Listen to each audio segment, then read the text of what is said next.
practice is to do a somersault leg drop, which is so your head goes over your heels and you land in the leg drop position on them, which I did twice in practice, but I've never done in a proper match.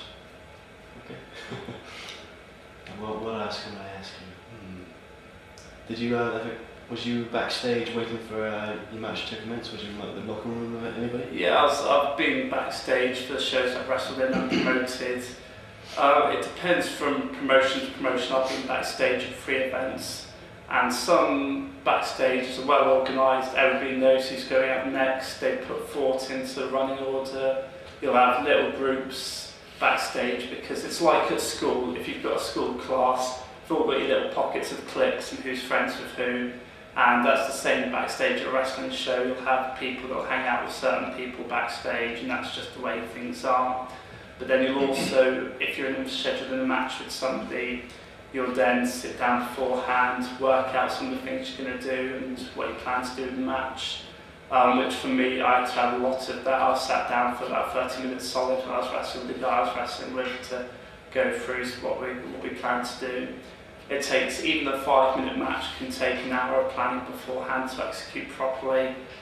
Backstage, great feel of adrenaline. You can hear the fans, but you can't see them, so it's good to get that adrenaline going, which is a good thing. Like I said, it depends from promotion to promotion, how organised or how. Some promotions you go to, and it's just right. This guy's up next and he'll be far off yonder. I have to run and get him at the last minute. He'll run out just in time as music starts and he'll be out there with no pre-plan for anything. He's just there on time. His music's hit, he's there, and it's all go. So it very much depends from promotion to promotion what the deal is. But if you've got something, say WWE level of things doing, then they'll have an organised backstage area.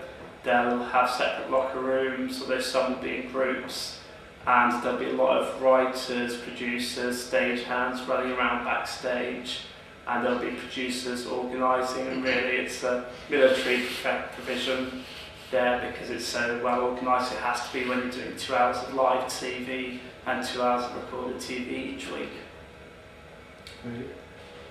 I was lucky enough to go backstage to do some interviews at a show by the World Wrestling All-Stars. Now defunct, they've gone out of business, but when WWE took over from WCW and ECW, there was a gap in the market because there was only one wrestling promotion. So this Australian guy who'd been used to managing tours for rock acts like Kiss decided, right, we could do a worldwide tour with wrestling using the wrestlers that had been lost by WCW and ECW, both being brought over by WWE, and he had a show with the likes of the guys of Sting, Scott Steiner, Lex Luger, some of the old classic greats who used to watch wrestling in the 90s, especially WCW on ITV, and I got a chance to go backstage and interview Sting and Lex Luger back at the NEC in Birmingham, and again it's like WWE but on a smaller scale. It was very well organised, everything was sorted, there's just less people milling about. Would you classify wrestling as a sport, would you say? This is the one question which any wrestling fan will have to deal with at all stages of their life, is that they'll get told, if they tell a friend that I like wrestling, then the other person will say, normally the first thing is that's fake. It's the normal, every wrestling fan's experienced that. But it is what it is. It is sports entertainment. Unfortunately, you're not going to educate every person to wrestling by the first time you meet them. They'll have their own preconceptions, so you won't change them. If you had the chance to sit down with somebody that says wrestling is fake, that you could show them that it's more real than what people think that it is, that wrestlers, what they put their body through every night, yes, it may look choreographed, but the pain is real, like you'll hear on a lot of WWE promos, that the wrestling ring, just to take that for instance, everybody thinks it's like a bouncy castle, and if you speak to a fan who thinks it's fake, but it is literally a millimetre or two of mat and a lot of wood boards underneath that for most rings, which if you get slammed on from any height does hurt.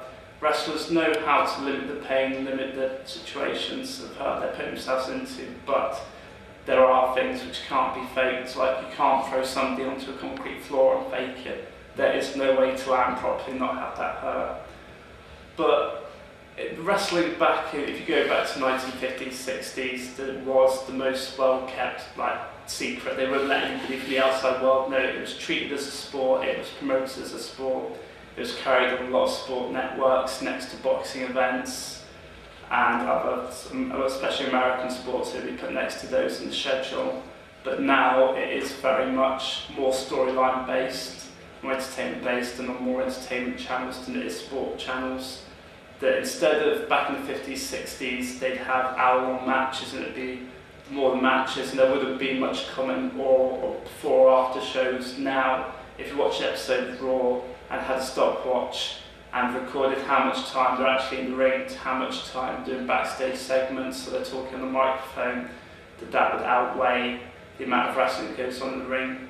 But say that wrestling's had to change as society changes, and it fulfills the need that they produce a show every week to try and get more viewing figures, and they're not going to do something which will lose them viewers, so they every week try to find a format which will get them the most viewers, so they're trying to keep as many people happy as possible. And that'll be breaking the kayfabe rule. Yes, back in the... If I just finish my Malteser. Have a drink. Be back for you in a minute. Yeah, kayfabe is about what I was talking about earlier. It's the guided secrets around wrestling. It's that even though somebody knows, the guys in business may know certain things are choreographed, if you like to use that word, they wouldn't let anybody else who wasn't part of the business know.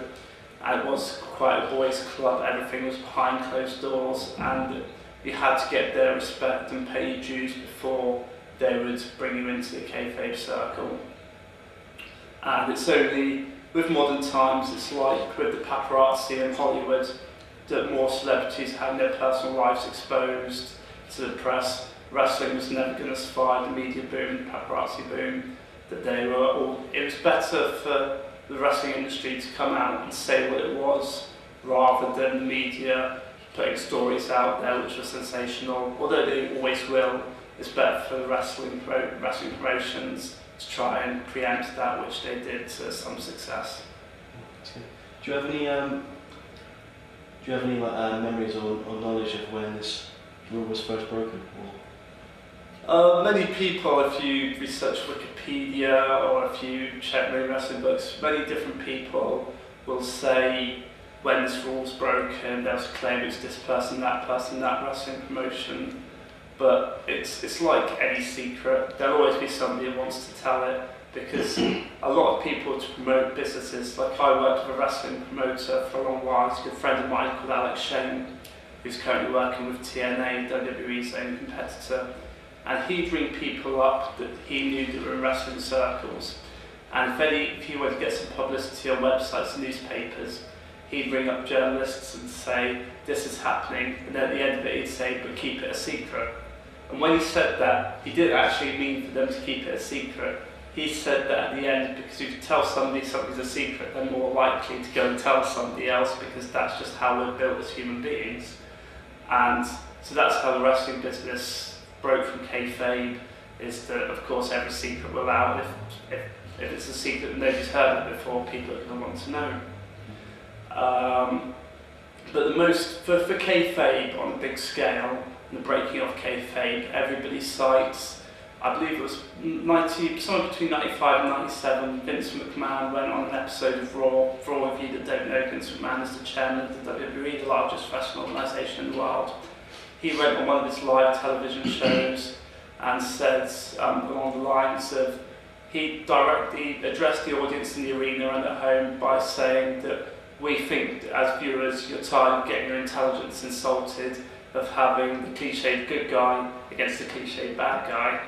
And this was when wrestling really took off around this area of the mid to late 90s, and it was that they were breaking walls down and that they were getting rid of their tired old traditions and trying things new, because in the early mid 90s the wrestling figures for viewership had fallen and they had to try something new.